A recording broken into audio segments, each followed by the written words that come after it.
What is going on with the merger? When is phase 2 going to happen? We are going to look at it, and AI agents shape up to become more and more important, also in the view of the general public. And an unfortunate thing, recently this week, Ben Goertzel's Twitter account got hacked. He has it back now. So let's jump right into that, and let's have a look at that, and let's talk a little bit about how to make sure that you stay safe out there. All right. So Ben Goertzel has control back over his Twitter account. He is back here. So yeah, you can trust stuff that he posts again.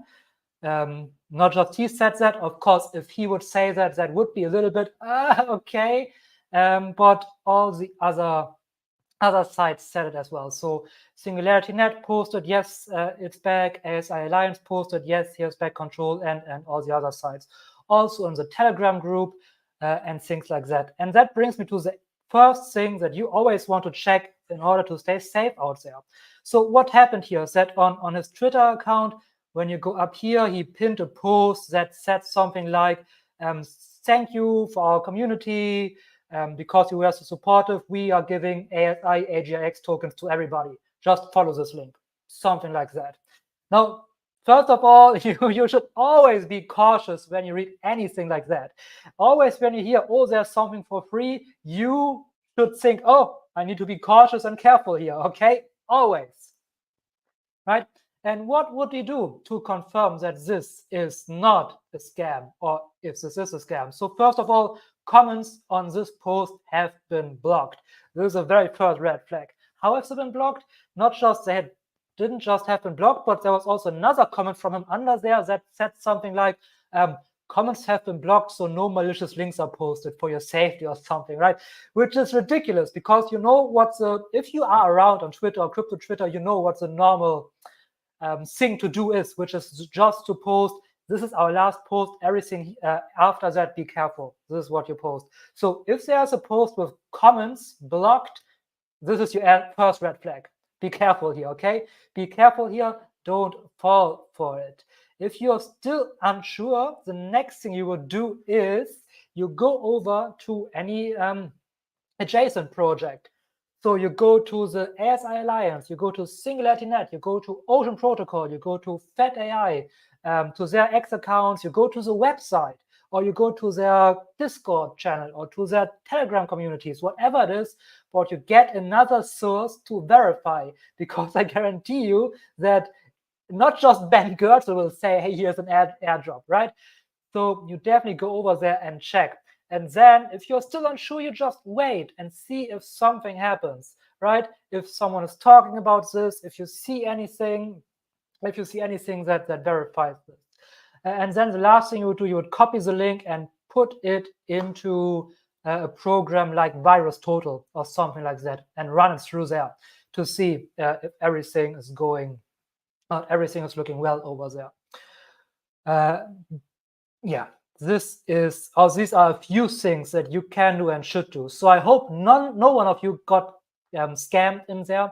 I also posted it on my YouTube channel as soon as I heard about that scam, or as I saw it. I hope you all stay safe out there, and I hope you are smarter than the hackers and whatever they're going to try. But yeah, the danger's over. He got his Twitter account back. Still, always stay safe. Now, jumping into the next thing here, and by the way, hi there, everybody. Already 4 people watching. I appreciate you. Great that you're here. If you have any questions about the ASI merger, about what's going on there, drop them in the chat. I'll answer all of them. All right. But let's move on into this article here. And I really found this article extremely, extremely interesting. And you'll see why in just a moment. But let's go through this, because this article makes me incredibly, incredibly hyped and bullish for the ASI Alliance and for what is about to come. Because again, this is a mainstream media article. Doesn't have to do anything with crypto or anything like that. But let's look at what this article is talking about here.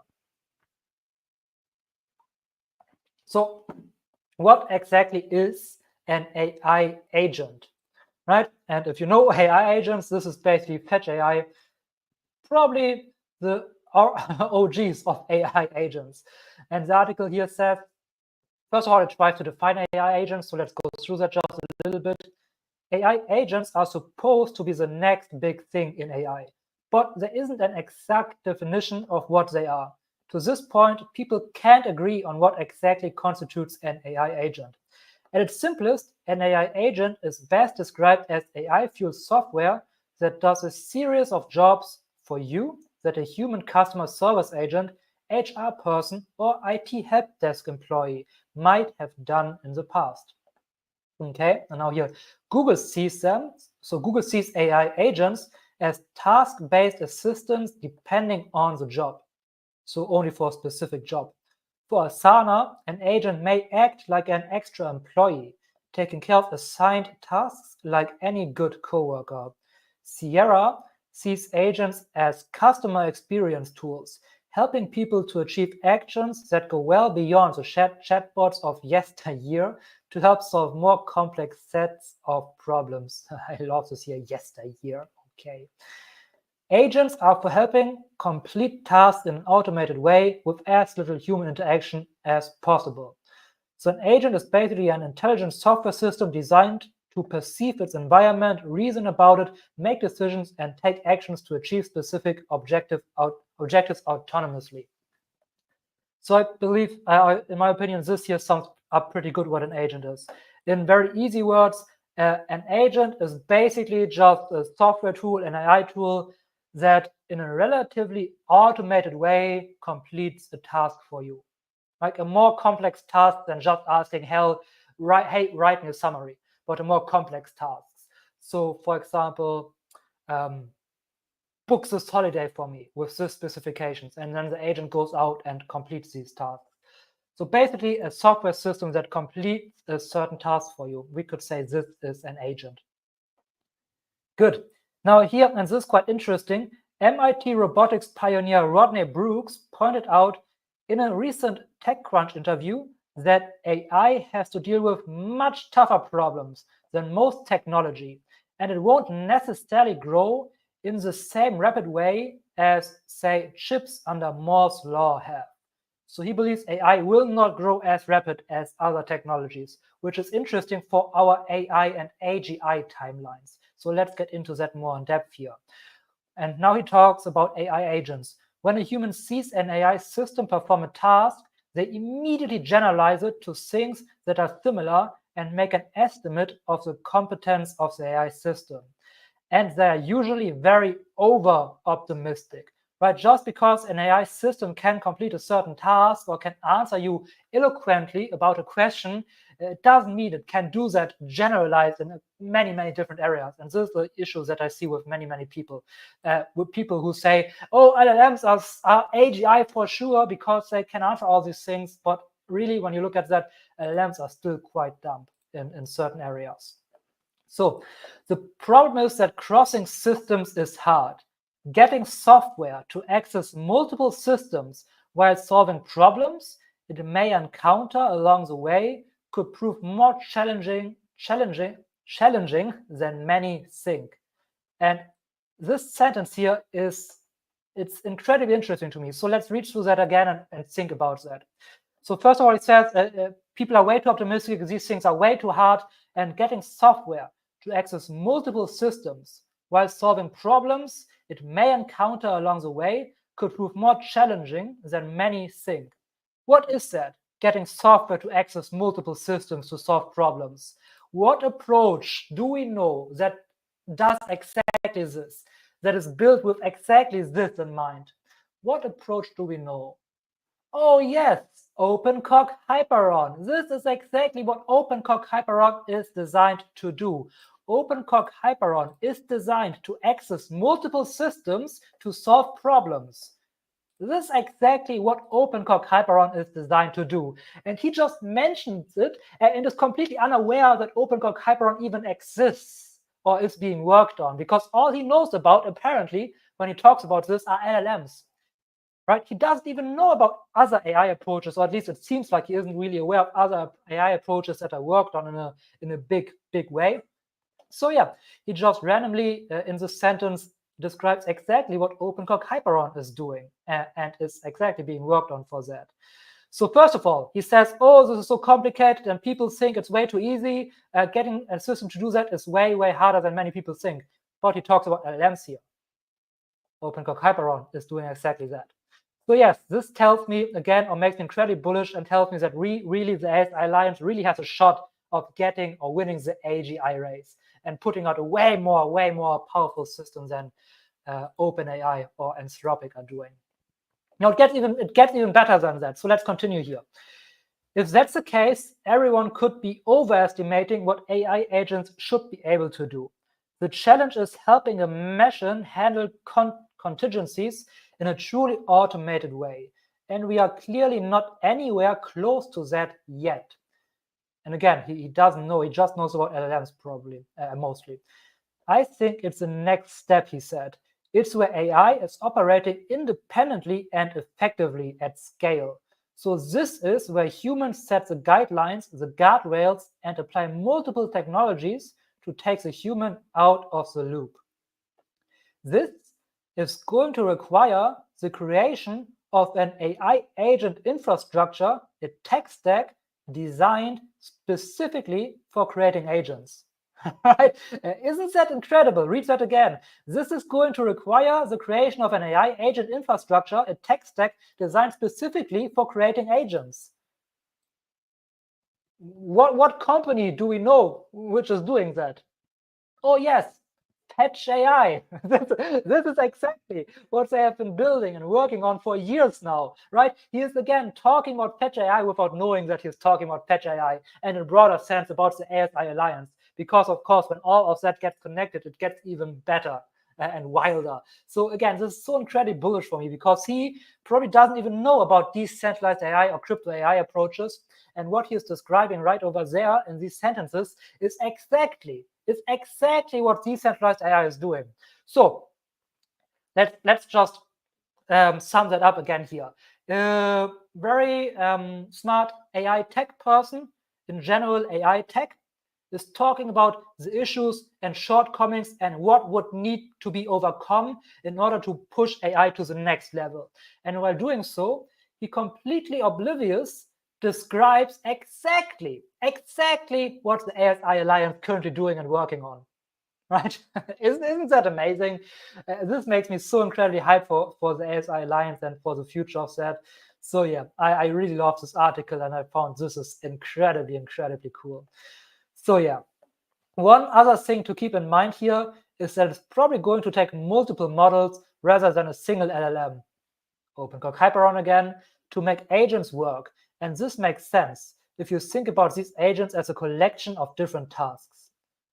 I do think the most effective agents will likely be multiple collections of multiple different models with a routing layer that sends requests or prompts to the most effective agent model.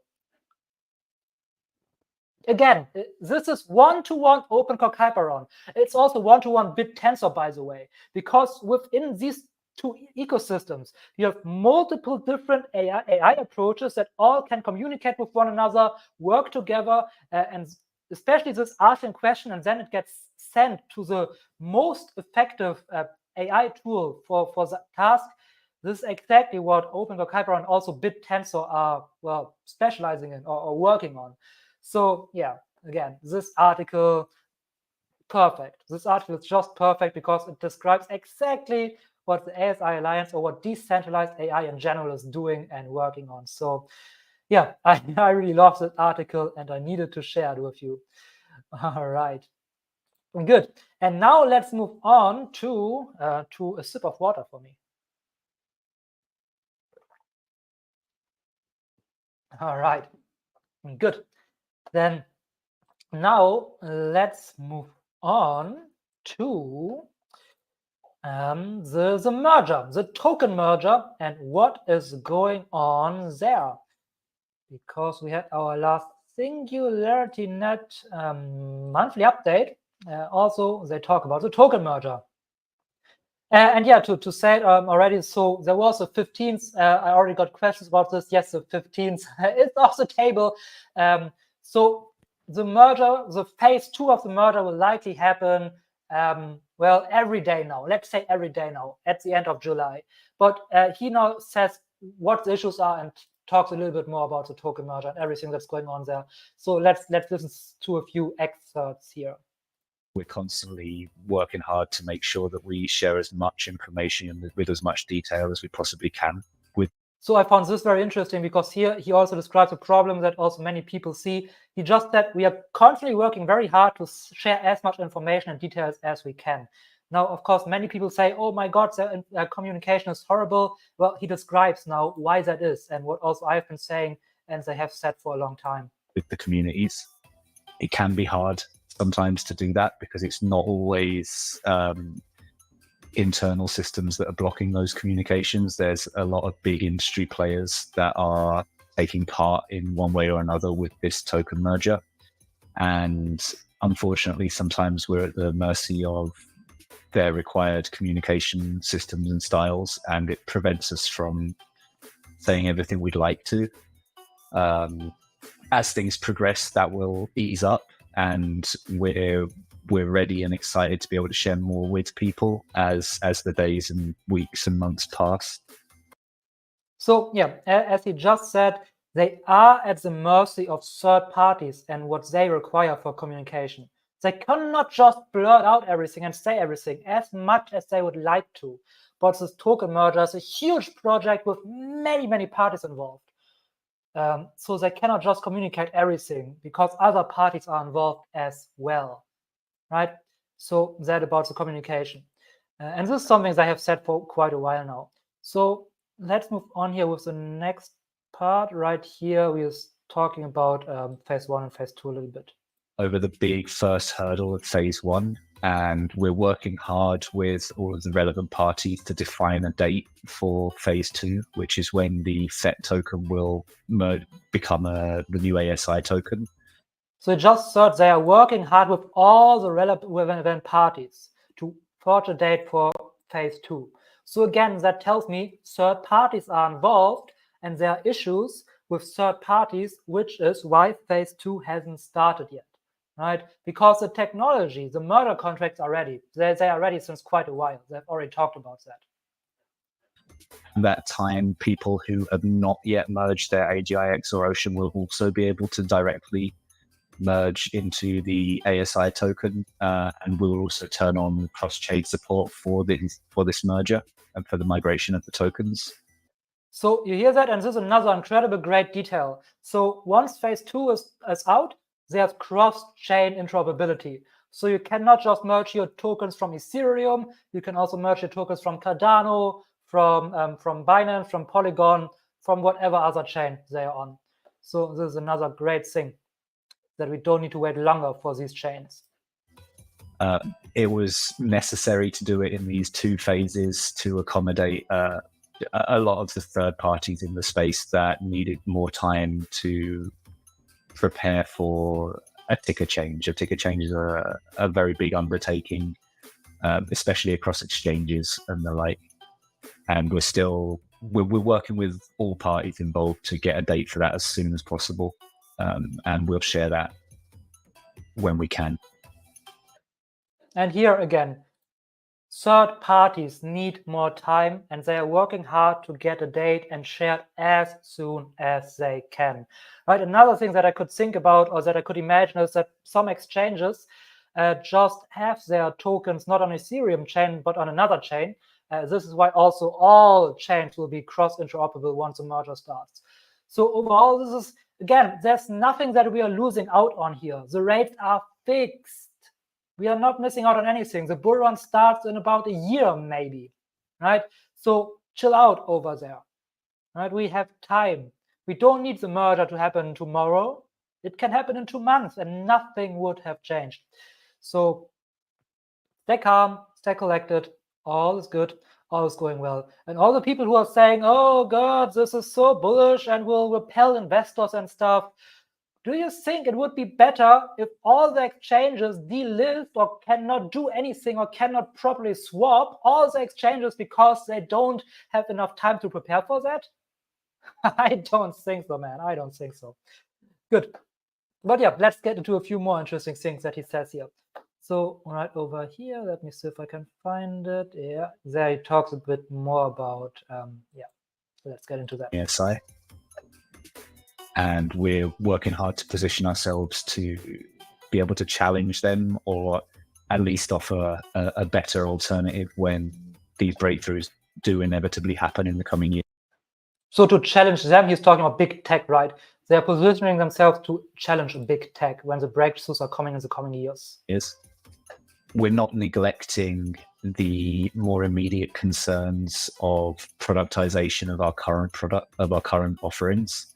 And we're going to be sharing a lot more information in the coming weeks of, let's call it low-hanging fruit integrations, where we're able to take certain algorithms and AIs from SingularityNet and combine them with the agents of Fetch and feed them data from Ocean. And we'll also be bringing in other friends, partners, ecosystem projects to increase this this critical mass of bringing decentralized AI into one goal, one target, one vision of winning, or at least competing in this race for AGI.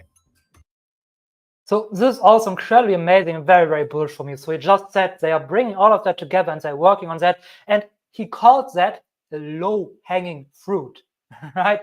And combining Ocean, Fetch, SingularityNet, and not just them, but even broader partners who are all wanting to work on this shared vision all together. So I'm freaking excited for what is going on there in the future, especially after the article we just read through that basically just talked about exactly what they are doing and basically said, hey, this is what AI needs, without even knowing that this exists. I always change up the directions on here on camera. Okay, but anyway, well, we have one more clip here that I wanted to play, and then we'll move on into the next thing. So where is it? Right here. Share a lot of those things with you. Maybe let's give a little bit of a leak of something. We've got a lot of compute power being purchased both by Fetch and SingularityNet, and it's putting us in a position where it's likely that we'll be adding some new token utilities to the ASI token in the realms of decentralized physical infrastructure and node validation across OpenCog Hyperon networks and the like. So there's a load of cool things coming that directly affect the token, cool things coming that directly affect the community, and it's all feeding that path to artificial general intelligence and onto super intelligence. Yeah, and this was also incredibly interesting for me. So again, more utility for the token, and also something that we've talked about here on the channel also for quite a few months now, that SingularityNet and Fetch AI are both massively working on more and more compute. So yeah, I'm very excited for the models that are about to come and when we can finally use them. And again, I highly recommend that they have this every month from SingularityNet, inside SingularityNet, and then every month they have it and they talk here about different projects. Here they talk about the token merger, then they talk about Hyperon also every time, deep funding here, then also about the AI decentralization and ethics, about the Ambassador Program, Yaya Labs, about NuNet, about Cogito Finance, Twin Protocol, Rejuve Bio, Mindplex, Jam Galaxy. And sometimes Hypercycle, other things, right? Everything that's going on there, if anything is going on. So I highly recommend you let me move myself over here so you can see that here. You watch the full video here, inside SingularityNet, and then every month. It's really informative and really interesting, everything they talk about over there. All right. Cool. Good. Hi there. You have a new name, Nani. Sunil. Hi there, Sunil Kumar N. I will keep calling you Nani. I am used to Nani, but hi there. Great to see you. Great to see you over here. I hope you have a great and amazing day. And hi there, everybody else. Again, I appreciate every one of you watching. If you would be so kind, it would be amazing if you could leave a like on this video. I would highly appreciate if you could leave a like. And as for the ASI Alliance, the token merger, for everything that's going on there, ask.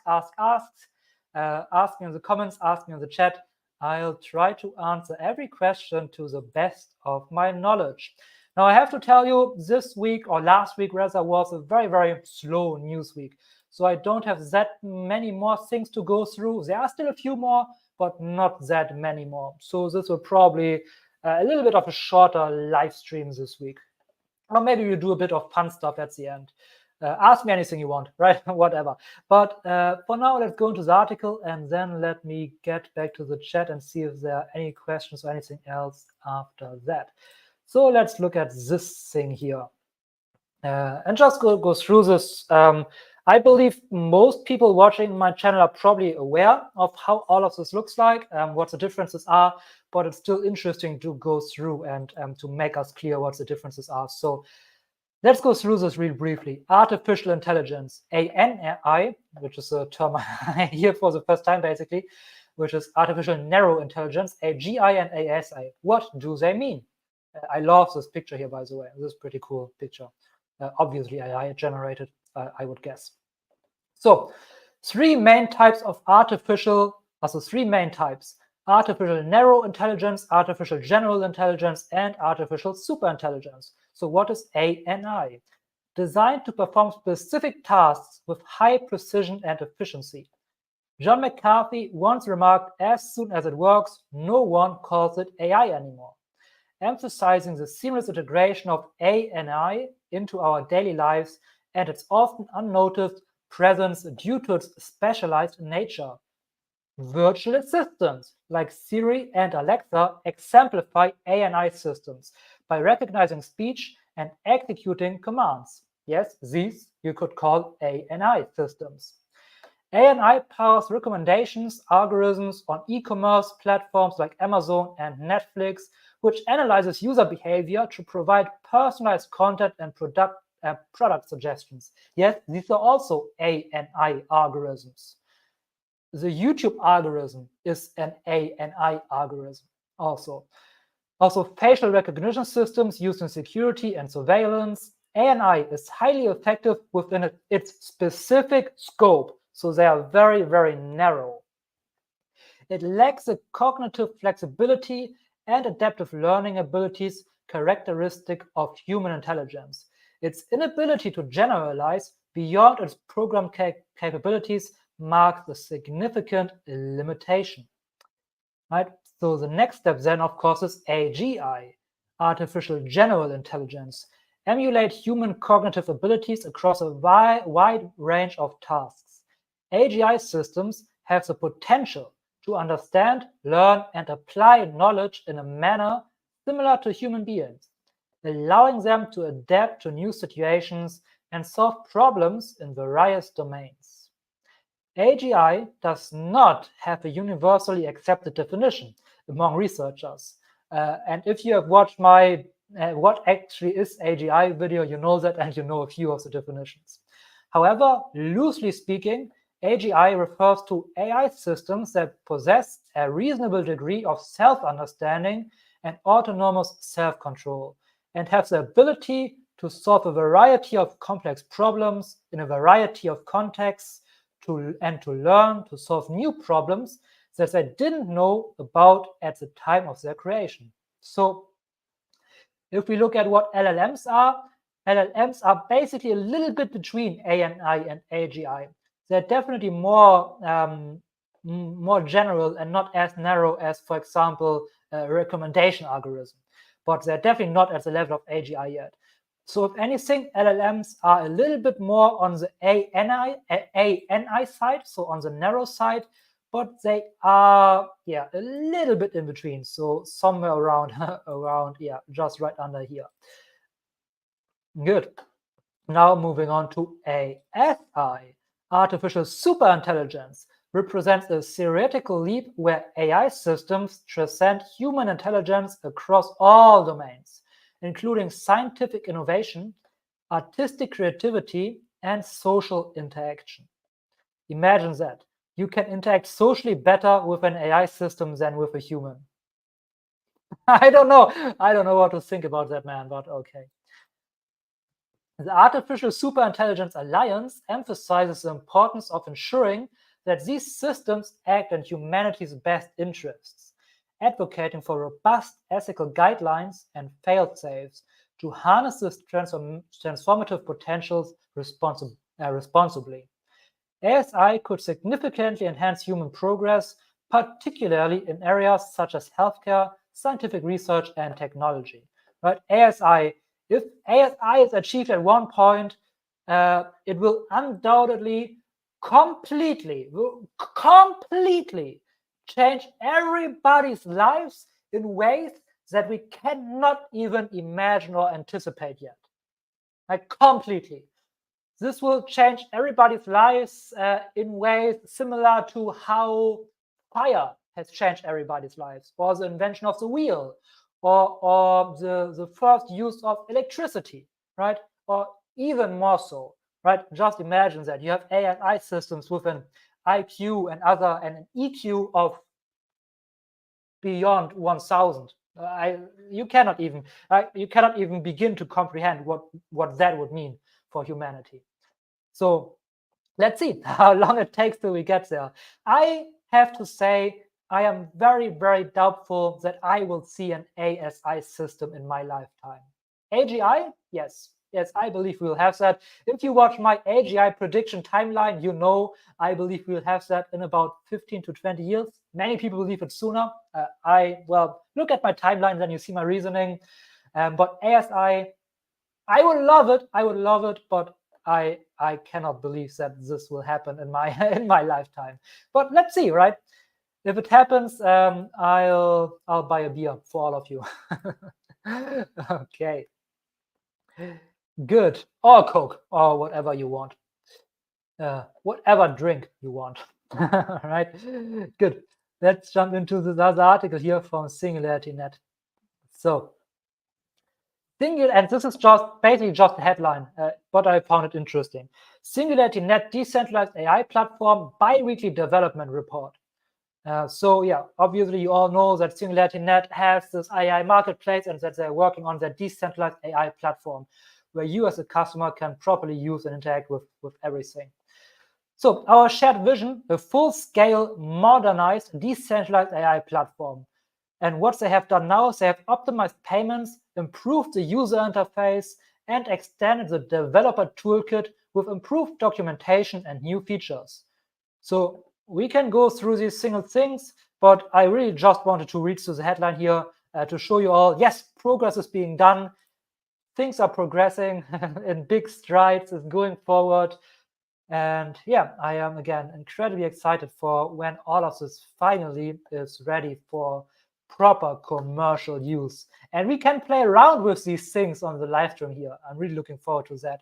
So this here is another interesting thing that I wanted to show you. And now this is an American politician. I believe he is now, I don't even know. I don't know much about American politics, okay? And what I want to say here is, because I don't want to have people fighting or whatever, what I want to say here is what I understand from American politics. So German politics over here is very, you are bound to your party. If there's a decision about a law or whatever, the parties always vote closed together, right? Parties are bound by their party, or members are bound by their party, or they are bound by the coalition they are in. You cannot vote for anything else, for another party or anything. That's a big no-no. That's basically not possible here in Germany. From my understanding, in America, that's different. But in America, I know you have more parties, but mainly you have the two big parties, right? And I believe you can do cross-voting, right? So if a Republican, for example, says, hey, a democratic law is great and I want to support that, it's okay that he or she votes for that. Like, correct me if I'm wrong and excuse my ignorance. I don't know that much, but I believe this is how the American voting system works. That cross-voting also for the different party is accepted and quite common and normal. So what I'm going to say is, when it comes to politicians, especially American politicians, but just in general, the thing that I'm interested here is just their stance on crypto, on decentralization, on AI, and things like that.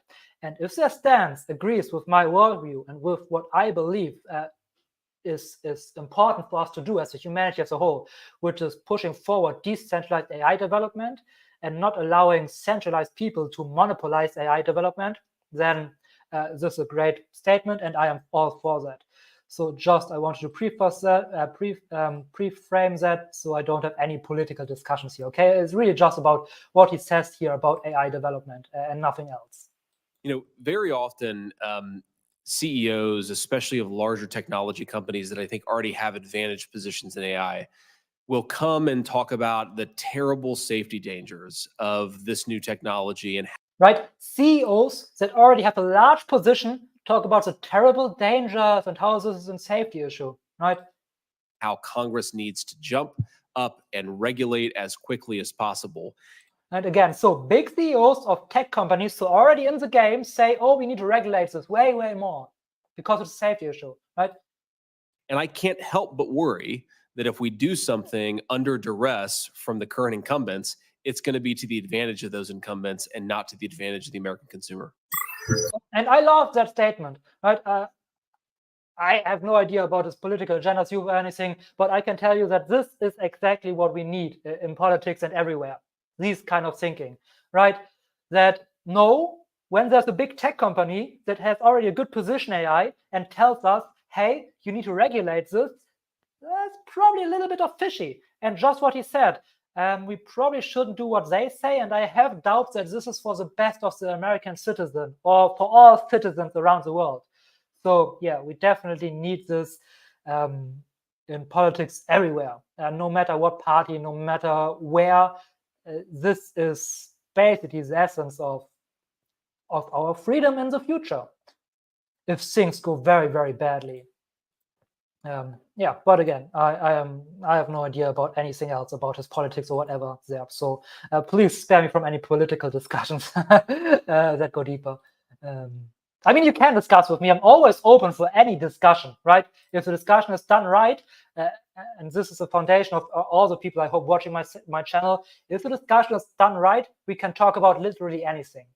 We can talk about literally anything. You can have the most outlandish, contradictory point of view to my opinion, but if we can discuss this in a civilized, proper manner, where we both try to understand each other, where we both are coming from, and where we both also always keep in mind that we might be the ones who are wrong, right? I might be the one who's wrong. Maybe, who knows? You might be the one who's wrong. Maybe, who knows? That's why we want to have a discussion about it. And if we keep this possibility open, and if we talk like this, we can talk about anything, literally. We can talk about any outlandish topic there is. And I'm open for any discussion about anything, okay? If it is in these bounds of what a discussion should be. And if you want more of that, if you like that, if you think, hey, that sounds good, yet this is how discussion should be, then I urge you to join my Discord channel. You can find the link in the description. Join my Discord channel and let's talk about anything and everything. Of course, especially about AI, decentralized AI development, crypto, maybe also crypto trading, right? About these things. But we can literally talk about anything and everything if the discussion is done right, as in the ways that I just explained. So I would love to see you in my Discord channel. It's slowly but surely growing more and more. So yeah, I'm happy for every person that joins there. But let's move on into our next story over here. Let me drink another sip of water.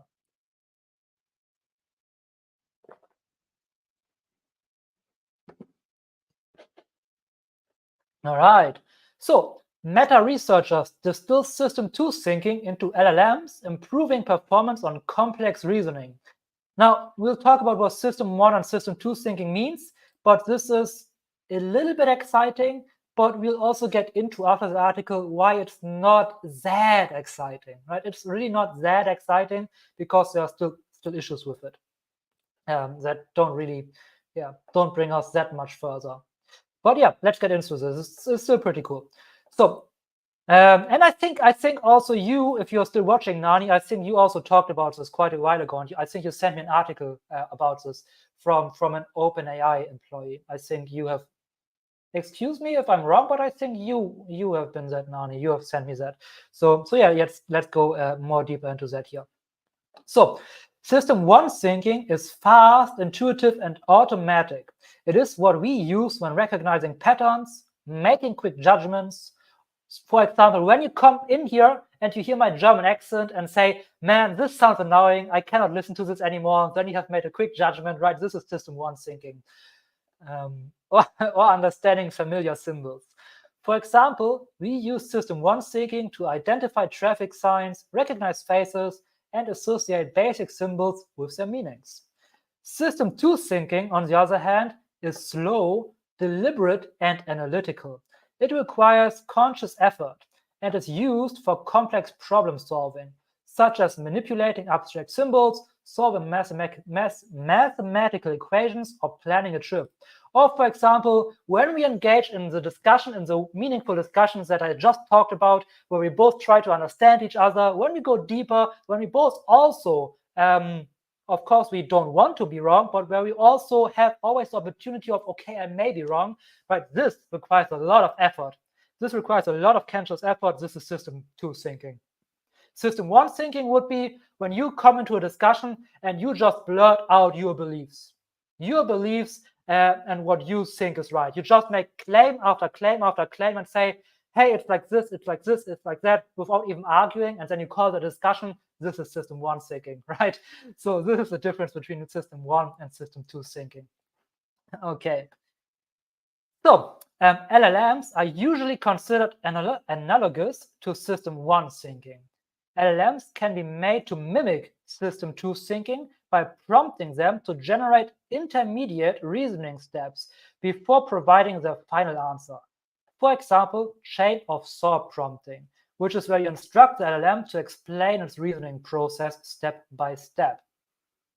Unfortunately, this kind of prompts have a much higher inference cost and latency for response. Now let's talk about system two distillation. When we repeatedly perform a task that requires deliberate effort, it gradually becomes ingrained in our system one. For example, when you learn to drive, you see a lot of conscious effort to control the car, and it becomes more and more unconscious. Now, I don't know if you know these steps, but for most things that we learn, for basically everything that we learn, we have a progress from conscious. Oh God, I forgot it. It's a four-step process for, first of all, you don't know that you don't know. So it's unconscious incompetence. Unconscious incompetence where you don't even know that you don't know. You don't know there's something that you could know, so you don't even know that you don't know how to do it.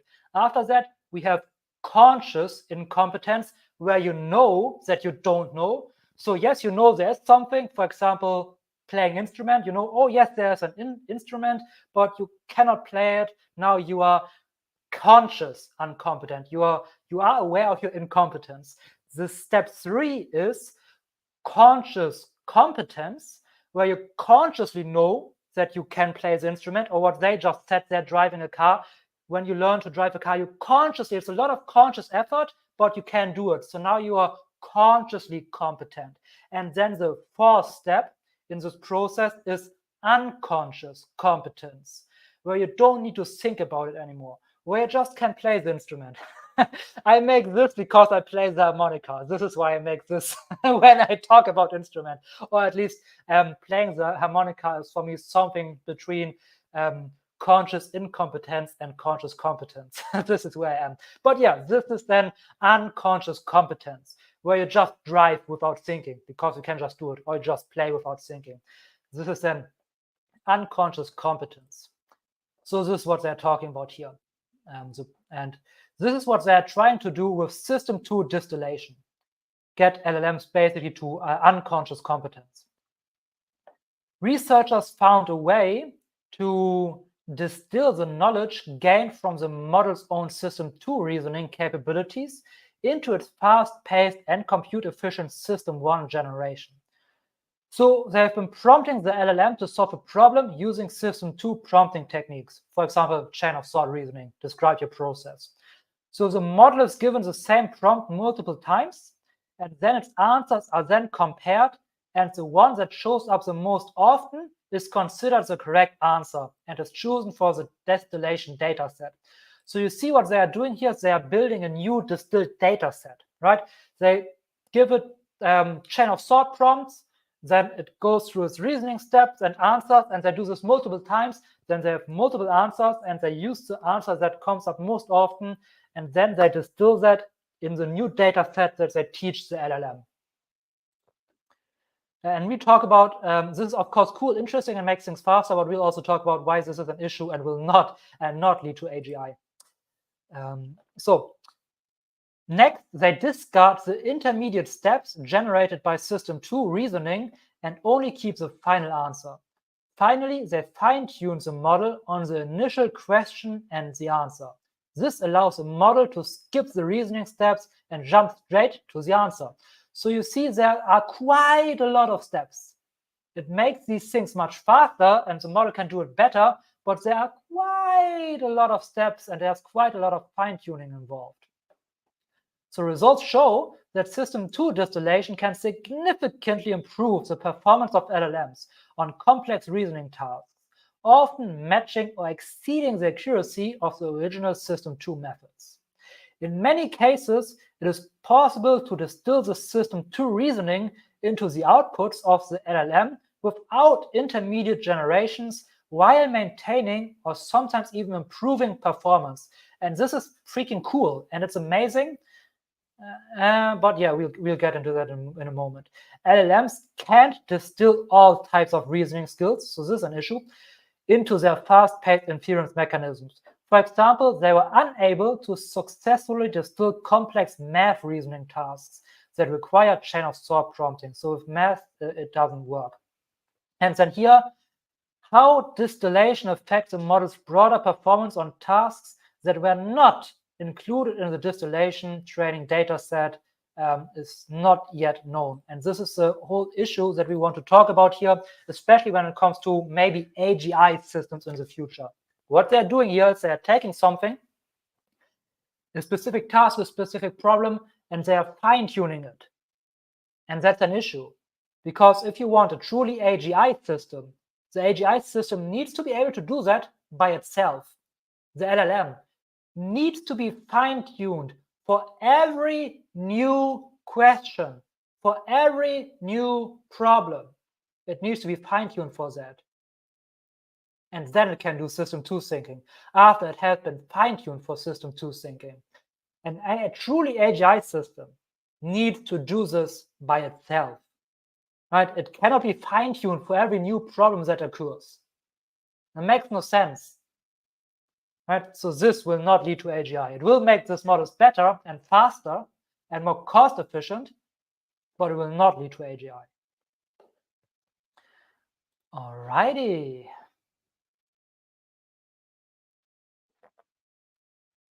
Good. And that was the last story of the day. So let's jump into the Bitcoin update. And we basically saw exactly, we exactly as predicted, exactly as I said last week. Of course, price is always wild and can go all directions, but we can still assume or predict a certain direction when we follow basic trend analysis. So price basically did exactly what I said. Next week, we have been somewhere down here in this fair value gap. We have been down here somewhere, but we saw a lot of sensitivity. We grabbed liquidity down here and offset liquidity. Let's jump into our dailies so we can see it better.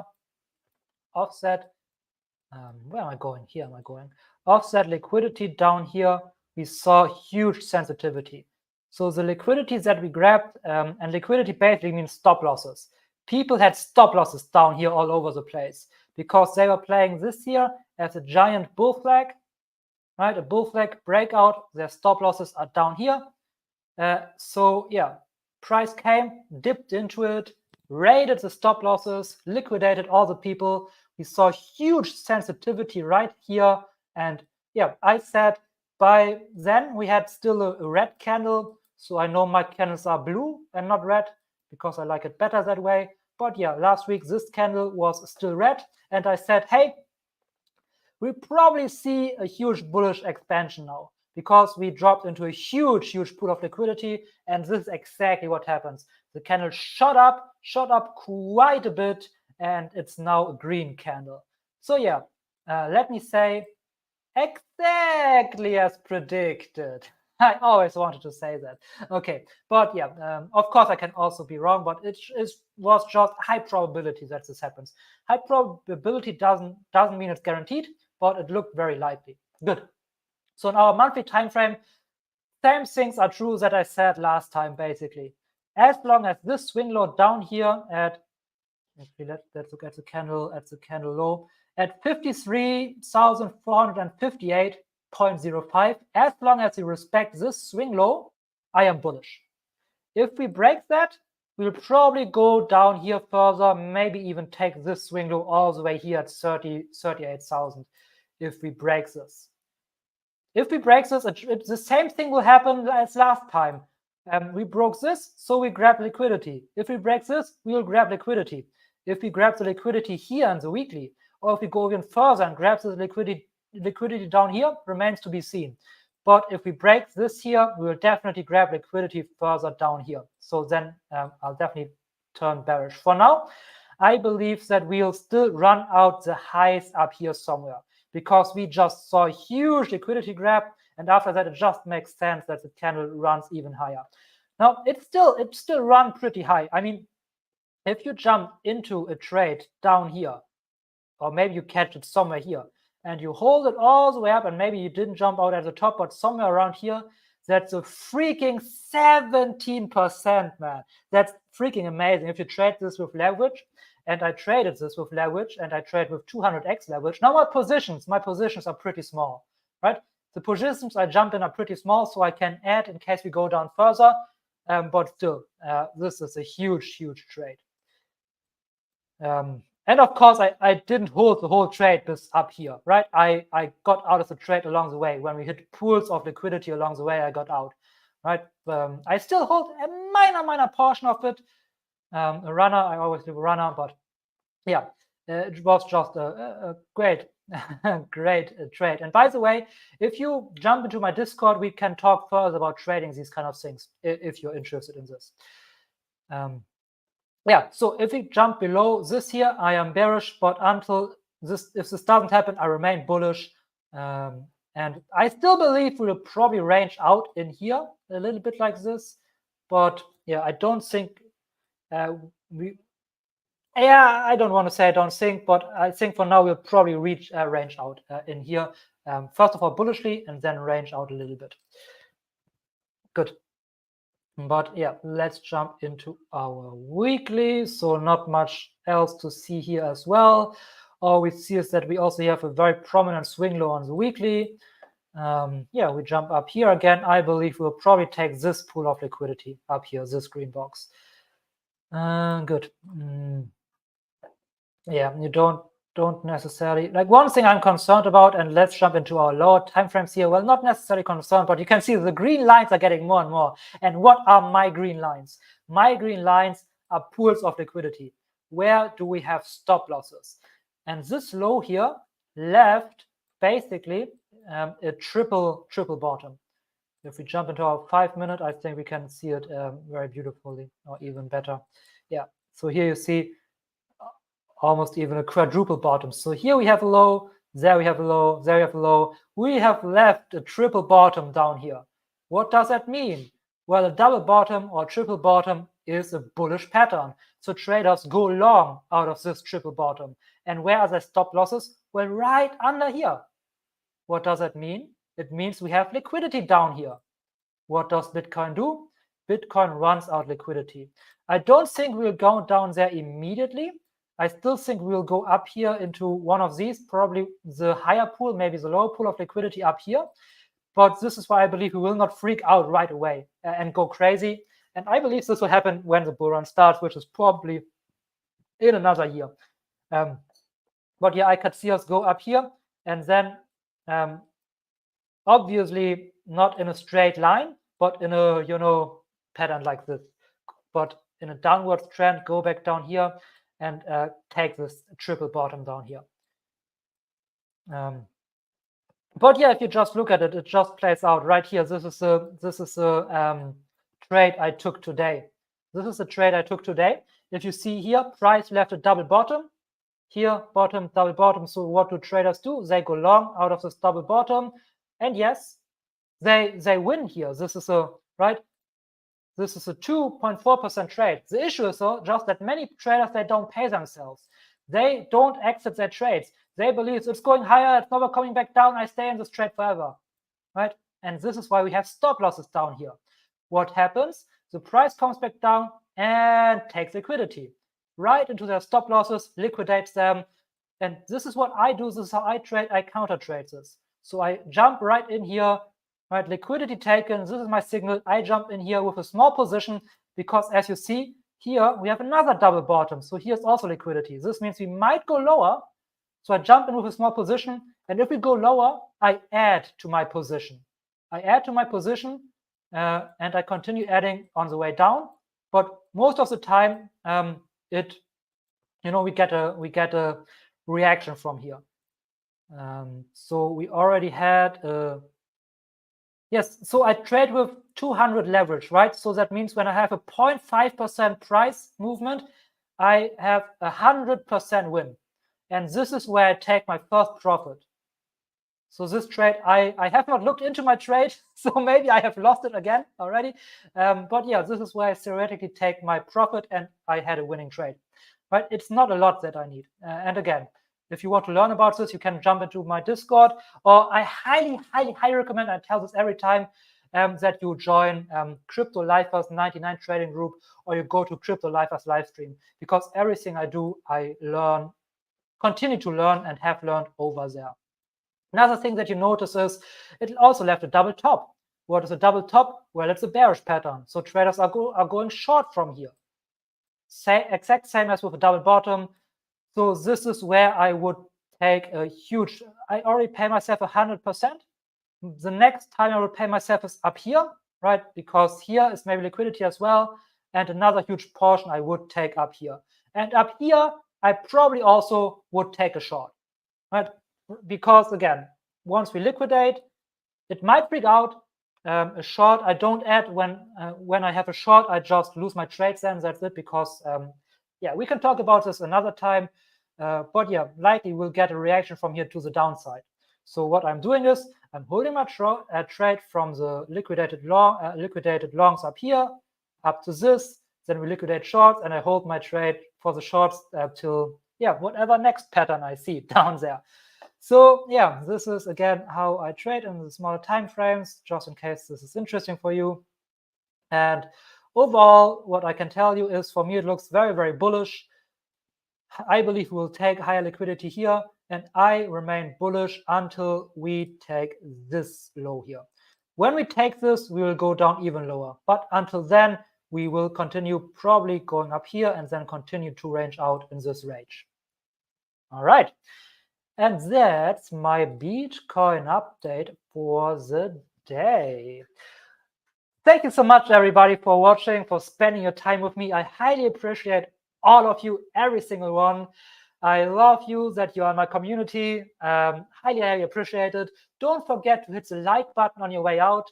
I hope you enjoyed the Sophiaverse video that I had for you. Next week, I will have an Ocean Protocol video, right, where I talk about the Ocean Protocol ecosystem and everything. Yeah, don't forget to hit the like button on the way out. I hope you have an amazing rest of the day, and I'll see you next Wednesday. Bye, guys.